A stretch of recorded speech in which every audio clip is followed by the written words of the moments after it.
Hello everybody, welcome back. It's Pullows back with another Moonbreaker video. I just had one out yesterday and it took a while, and then today, or actually it was yesterday after I made the video, I found some new information about monetization. So it's like, okay, well I gotta fix my errors then, of course. So, if you don't know, Moonbreaker, up-and-coming sci-fi game. It's a digital strategy turn-based board game by Unknown Worlds, creators of Subnautica and Natural Selection. And the lore for this game is also being done by Brandon Sanderson. And it'll be releasing into early access on September 29th, 2022, this year. So, if you want a more detailed explanation than that, I have a whole video yesterday. Going over pretty much everything we know so far, except I missed this, and probably some other things. So, but to get into that, so after I finished the video yesterday, I saw a Reddit post, which is on the Moonbreaker, r/Moonbreaker subreddit, which technically isn't the official subreddit. That's actually r/Play Moonbreaker. I digress, though.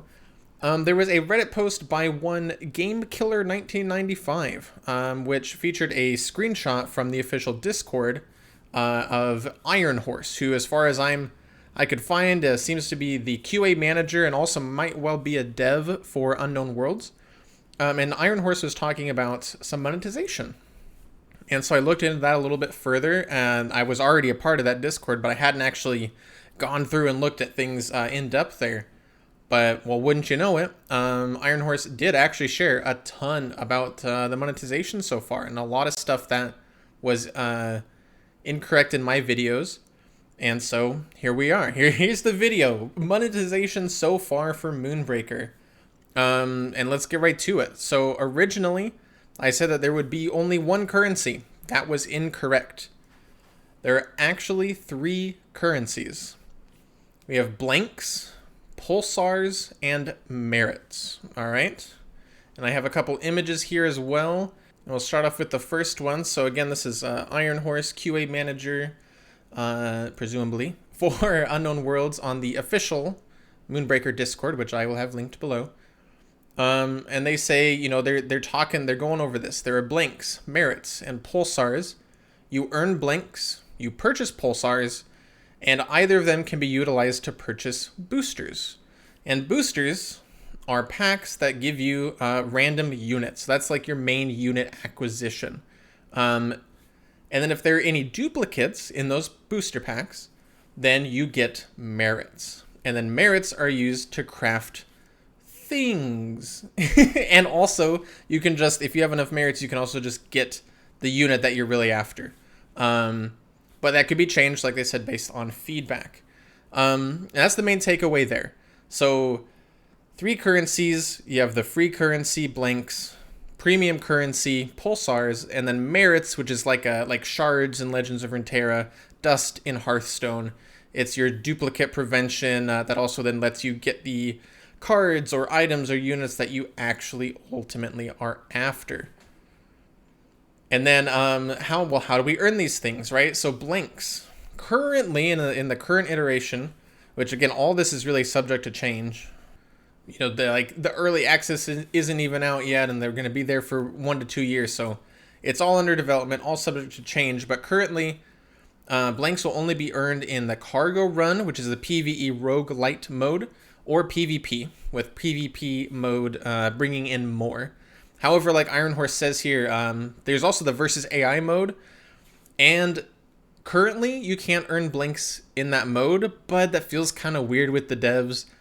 Obviously, they don't want people to like abuse it, but at the same time, it feels kind of bad for them. So they're gonna keep an eye on that, and that might very well change in the future.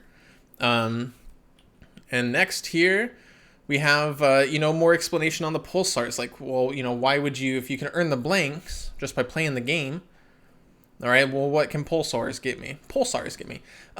So, like Iron Horse again says, if you, don't have all the time in the world, you're busy, that's where the pulsars come in. And you can, buy pulsars with your real money and then purchase those booster packs, the same booster packs that you'll be able to purchase with blanks, the free currency, and get your units that way. You with pulsars, it's not like you can straight up buy a unit or anything. It's still all that same kind of system, right? Where you have to use the merits if you want to, which are the duplicate things, to get a specific unit here. So there's really no way that I would consider this. I mean, it's pay to win in the aspect of like if you pay more money, you get more, but there's a cap to that, right? So, you know, however you might define pay to win, it definitely won't give you much of an advantage over other players by spending money. The only advantage you'd receive is to get the units faster. But it's not like you can't even choose what units you're getting unless you have the merits. And so I really don't see it as being like an issue thus far. And they also say too that the progression right now is in such a space that like it might even be too easy to progress and too easy to get blanks. So they will look into that as well as people are actually playing it and giving them feedback. All right, and then more specifically going into merits, right? So you use your blanks or your pulsars and you purchase the booster packs. And then if you get a duplicate unit in there, that will turn into merits. So again, merits are like shards, like dust. And then you can use those merits for multiple things. You can use them again to simply unlock the unit, or you can modify a unit in a particular way that they haven't disclosed. I have to wonder if this is the rarity system, if they're alluding to, well, you can increase the rarity with this. Maybe there'll be skins you can unlock. Maybe there's maybe mastery somehow tied in here. I'm really thinking though, if I had to put money on it, I'd say this is where the unit mastery comes in potentially. But not disclosed at this time. We don't know for sure what other way merits can be spent. But we do for sure know that with enough merits, you could purchase any unit that you have the currency for. And then again, Iron Horse making a great point here. You earn the units, and if you don't like what you get, then you can take the merits, which again is the duplicate, the shards, the dust, and purchase what you do want. Specifically, I know that for me, as somebody who's played Smite, which is a MOBA by Hi-Rez a lot, you'll know that they have loot boxes and they have some for purchase skins, but some skins you can't direct purchase. And since the launch of that game, or whenever this skin was released, there's an Aphrodite, like witchy Halloween skin that I've wanted, but it is only available in a loot box, a paid loot box. I can't just purchase it outright. I can't just say, here's $5, $10, give me the skin. And that's really frustrating because that form of loot box is not pro-consumer, right? That's literally forcing you to spend money with no guarantee that you're going to get what you want. And at least with Moonbreaker, the currency that you can earn the free currency, and even if you don't get what you want, eventually you will, right? Because there's the merits, there's the backup system, there's the duplicate. So if that skin were in there, skins could be in there, right? Though they're just units. I could eventually get that. I could work my way to it and acquire it, and that feels good. That feels good compared to like a lot of the ways that other companies, again, especially like Smite or anyone really with loot boxes, does it. And then next, moving on to the season passes. So before we read this here, I had speculated, they've talked about the seasons, right? We know they're approximately 3 a year. They run about 4 months. They're going to bring in the new audio dramas. They're going to bring in new content. I had figured that it would be like a battle pass system and that this would be a paid thing, right? Like a paid battle pass and a free battle pass. Well, I was wrong.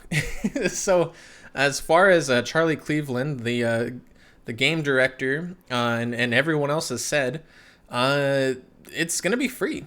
There's no paid version. You don't have to pay money for it. It's just the thing that comes with the update, and you'll be unlocking, customizations and perks and maybe some units or something. So that's like really surprising to me. A free seasonal content in 2022? What? It's like as gamers we're so normalized to have like a paid battle pass by now, right? That like anything other than that is just like, wait, but don't companies usually don't we have to pay for this? So, but yeah, so the season pass have been talked about, and they're free, which is just crazy to think about, right?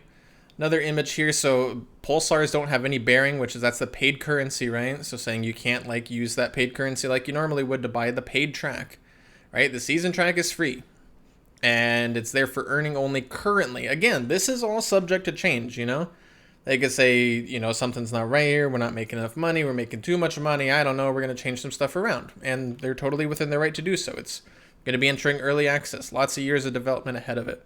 So we'll see where it ends up. But at the moment, all of that's going to be free. And then going into more specifics, right, the season passes, they're separate from the boosters, right? The boosters are booster packs that you buy with either blanks or pulsars, the free or paid currency respectively, that give you units, and that's where most of your units will come from.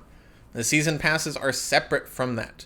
They're free. They provide you with perks and customizations, you know, maybe some skin colors or paint colors or a color scheme, or who knows, you know, who knows. But they are separate from booster packs, not the same thing. And the last thing to really talk about is kind of where their progression is and how fast that is. You know, you have a game like Multiverses came out recently, a fighting game. And their battle pass, having played it myself, is super freaking grindy. I mean, that thing takes real dedication to work through that, like every single day if you want to unlock everything. Same with characters and that kind of stuff. Though I don't think the character unlocks that bad, but still, you know, it's quite a bit of dedication. But according to Iron Horse, so far, they've they worry that it might be a little too easy to progress. You know, Iron Horse here says that you'll be showered with units and other things, as we'll see later.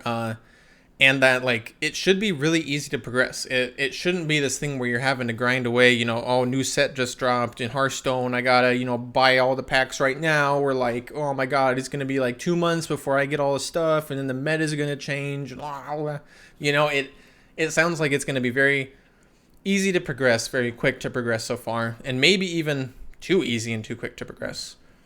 You know, again, here the game basically showers you with things, which apparently there's something other than units that it showers you with. So I'm going to be curious as to what that is.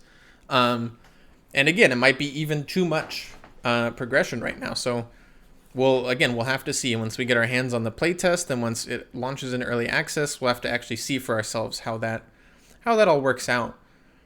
And this last post, it might be a little hard to read here, and I'm really only concerned with, you know, maybe the second, third, or fourth point here.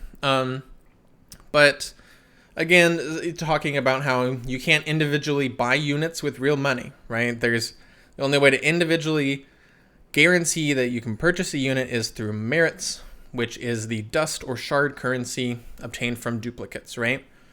And then another important bit they have at the bottom there, Iron Horse has at the bottom there in point 4 is that, you know, sure, if you're playing the game right now, right off a launch, it's going to be pretty easy to you know, accumulate everything. But what about a player who comes into the game a year down the line, 2 years down the line? You know, they have a lot of catch up to play there, and clearly that's you know, that's years out, but they're thinking about it.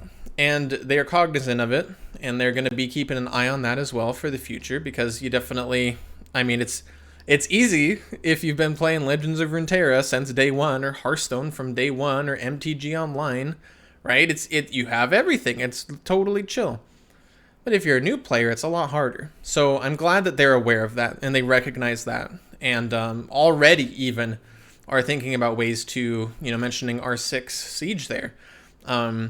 And I don't actually specifically know what they do, but, you know, it's good that they're looking. They have an eye to the future. They're not so short-sighted that they're just focusing on the right now, the here. You know, they've got their story planned out for years. They're really looking forward to the future, and I think that's really nice. But yeah, that about wraps it up. That is all the new monetization information that I found, courtesy of Iron Horse, on the official Moonbreaker Discord. I'll link that below, of course. And yeah, I mean, it seems obviously very consumer friendly. I know that there will be some limited time, you know, items or cosmetics or something with the season passes, so you have the FOMO there. But at the moment, no paid battle pass, no way to like just purchase units outright with money. There's still a bit of a grind there. Easy to progress. I mean, originally I had compared this to Conan, and how they're going into the, you know, you pay for the game and then you also have like a battle pass and you also have little things in the store to buy. And that was incorrect, and it's not a fair comparison. Knowing what we know now, I think that Moonbreaker looks really good. The monetization looks really good. The $30 up front, allowing you to get, the full roster and then some at launch, and then, allowing you to earn more currency in both the PvE and PvP mode, having all the captains, units, all that kind of stuff unlockable by just playing the game, which would pretty much leave only the cosmetic things like, maybe skins for the units or different colors or whatever as, potential microtransactions in the future. I think that's very consumer friendly. So Unknown Worlds, like, thank you for actually being a proper beacon of what like consumer friendly practice can look like so far. Really, really impressed. Kind of worried, low key. It's like, I want this game to succeed, and I almost worry that, will they be able to make enough money from this? I mean, the game's been in development 5 years already. I'm sure having Brandon Sanderson come on and do the story wasn't cheap. And I just worry, where the money is, if there's going to be enough to support this game. And I sure hope that there is. And I have full confidence that they will figure it out. Obviously, they're not just going to be like, oh, yeah, no, I guess, oh, man, geez, we really undercharged, and now that's it. Like, no, clearly, these are very competent developers, and I'm very excited to see where they go with the project. But yeah, that's it for me. That's it for monetization. And thanks for tuning in. Again, all the links will be below, that original Reddit post, and the link to the Discord as well if you want to tune into that. Also, if you want to get a chance at playing, or maybe even, I don't know if it's a chance or what, but there will be the 2 play tests before September 29th. Now, we don't know the dates of those, but all you have to do is go navigate to Steam, and then on the page there will be a point where you can say request access for the play test, something like that. It's like a green button. You click that, you should be good to go. There'll be 2 weekends, and it's only 4 weekends away. So, you do the math there. There's either gonna be they're coming up. So if you want to get in on that action, be sure to do that. Be sure to check out the Discord, their Twitter, all of that kind of stuff. But yeah, thanks for tuning in, y'all. And I hope to see you on the next one. Have a lovely weekend, a lovely day, a lovely shower later. All right, I'll talk to you soon. Bye.